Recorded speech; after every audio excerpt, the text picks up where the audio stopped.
Né en 1946 à Sillery, Jean-Guy Parent est le premier d'une famille de 8 enfants. Son père décède lorsqu'il a 15 ans.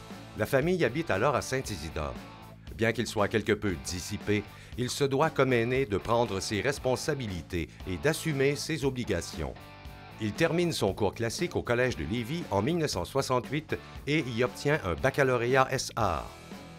Parallèlement, inspiré par son père, qui fut jadis militaire, Jean-Guy obtient son grade d'officier dans l'armée en 1967, mais n'y fera jamais carrière. Il envisage plutôt de devenir dentiste. Toutefois, son talent naturel de plaideur aura le dessus et Jean-Guy, un peu grande gueule, oriente ses études vers le droit. Il entre donc à l'Université Laval, où il obtient sa licence en droit et est admis au barreau en 1973. Jean-Guy effectue ses stages au bureau des procureurs de la Couronne à Montréal, où il devra retourner pour y faire carrière. Cependant, un certain Denis Sylvain, qu'il a rencontré lors de ses études au Collège de Lévis, changera son destin. En voilà, bon, à l'été 73, M. Bourassa m'appelle, il cherche un candidat pour Beauce-Nord, dans l'élection qui a lieu à l'automne 73. Alors, moi, je dis oui, évidemment, à condition d'avoir une relève. Mon bureau est déjà là depuis 3 ans, je ne veux pas abandonner les clients, du moins pas complètement. Jean-Guy Parent est pour signer un contrat comme procureur de la Couronne à Montréal, je sais ça. Il allait là le lendemain, le surlendemain, en tout cas, je le rejoins, on se rencontre, tout est parfait, ça fit. Alors, j'ai dit, ça va devenir très rapidement, en 73, Sylvain Parent, avocat. Alors, Jean-Guy, donc, est venu prendre la relève. Effectivement, je t'ai lu. Alors, donc, il a été jusqu'à 76, jusqu'à temps que je revienne. Je n'ai pas fait dans la politique. Et pourquoi c'était Jean-Guy? Parce que Jean-Guy, un, je l'avais connu au Collège de Lévis, je connaissais ses valeurs. 2, évidemment, il avait déjà à son âge, dans la vingtaine, une implication. Alors, dans le sport, ça me rejoignait. Au niveau du club de motoneige Rive-Sud, ça me rejoignait aussi. On était le secrétaire.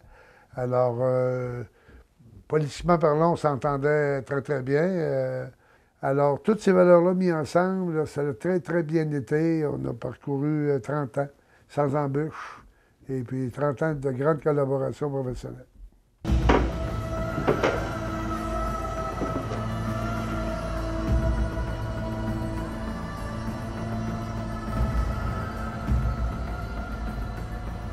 Ici, on est dans les archives du bureau qui datent de 1970 à venir à aujourd'hui.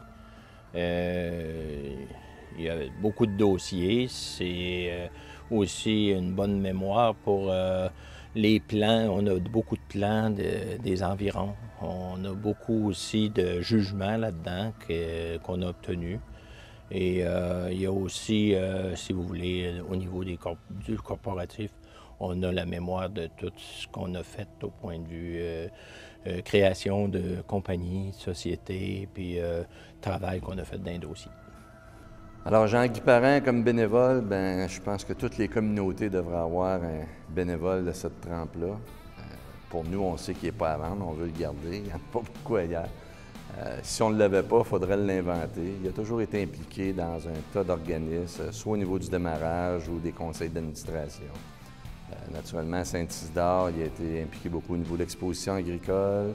Il a été impliqué au niveau du parc industriel, où il a collaboré beaucoup au développement du parc industriel. Mais le gros, je dirais, c'est autour du hockey. D'un, il faut savoir que c'était un joueur de hockey, il était défenseur dans un jeune temps. Par la suite, il a été impliqué soit comme entraîneur ou comme gérant au niveau des équipes, que ce soit au niveau de la BDL dans le temps. Et suite à ça, ça a été au niveau du hockey mineur. Il a été impliqué au niveau de la Ligue Rive-Sud, beaucoup au niveau de Beauce-Nord, les différentes associations dans la région. Il a été impliqué aussi au niveau du centre socio-culturel ici à Saint-Isidore, au niveau du conseil d'administration. Il a déjà été président du Club des Lions à Sainte-Marie.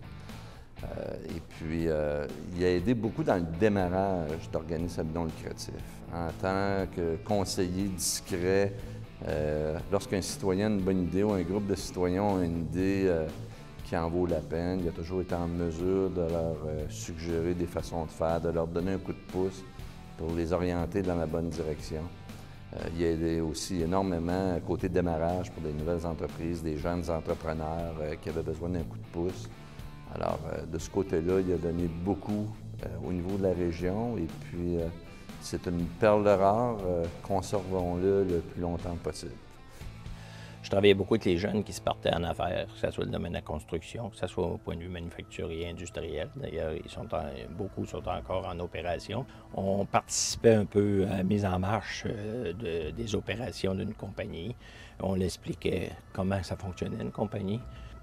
Pas besoin de vous expliquer que souvent, on comptabilisait même pas le temps. Parallèlement à ce qu'on faisait, c'est évident qu'on s'impliquait socialement au niveau des organismes, que ce soit au niveau des parcs industriels, que ce soit au niveau de l'Expo agricole à Saint-Isidore, où j'ai été assez impliqué, pas en tant que membre du conseil d'administration, mais en tant que conseiller. Je les accompagnais dans leur cheminement pour développer ce qu'ils entreprenaient.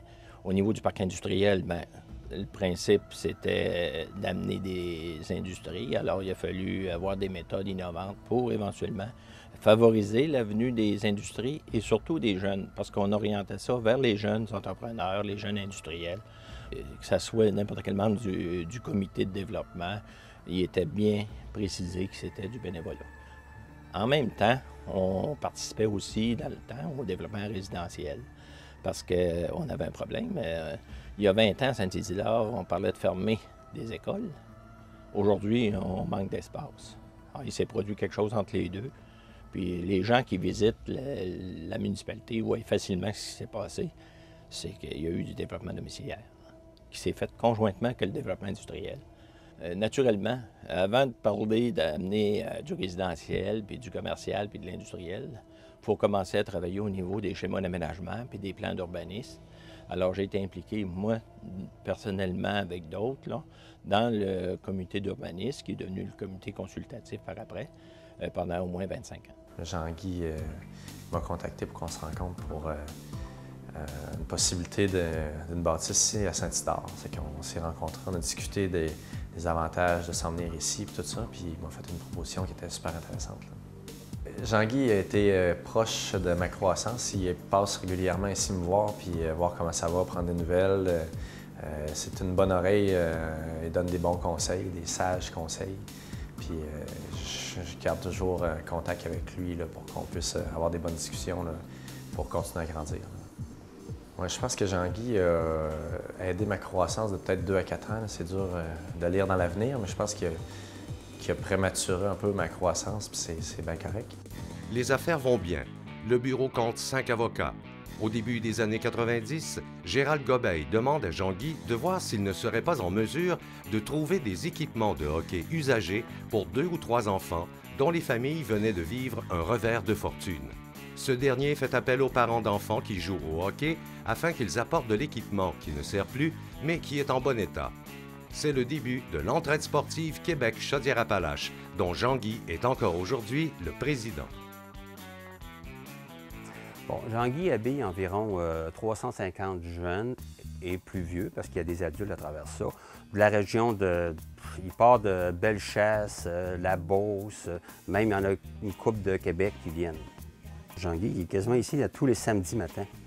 Il n'en manque pas, même dans l'été, il vient faire ses réparations. Et il y en a qui viennent de temps en temps pour louer des équipements. Il est toujours ici le samedi matin, ou presque. Je pense que Jean-Guy avait quand même des bonnes connexions avec la gang de l'exposition du bassin de la Chaudière. Ça fait qu'ils ont suggéré ça parce qu'ici, ils ne le prenaient pas pour l'exposition. Ça fait que Jean-Guy a sauté comme sur l'occasion. Puis ça a bien fait parce qu'il ne serait jamais capable d'avoir autant de rangement qu'il y a ici. Là. En bas, il n'y aurait pas la moitié du tiers de ce qu'il y a ici. Là. En ce qui concerne les groupes des jeunes entrepreneurs qui font un tournoi de golf, le gars qui a pensé à ça, c'est un des neveux à Jean-Guy, qui trouvait quand même que l'idée de Jean-Guy, puis ce gars-là, en passant, il n'a jamais joué au hockey, mais il trouvait l'idée tellement bonne qu'il a décidé qu'il faut l'aider au niveau financier, qu'il ferait des tournois de golf. Jean-Guy Parent a épousé Madeleine Pelchat en 1976. Ils ont eu 4 enfants, Catherine, Angela, Élisabeth et Stéphane. 5 petits-enfants et un en devenir viennent combler leur bonheur. Sa famille est sa plus grande fierté. Jean-Guy Parent est une personne généreuse, respectueuse d'autrui et facile à vivre. Ces engagements lui ont valu en 2003 d'être le récipiendaire du prix Dollard-Morin, décerné par le ministère de l'Éducation, du Loisir et du Sport. Nul doute que Jean-Guy Parent a contribué au développement socio-économique et communautaire du territoire, notamment à Saint-Isidore.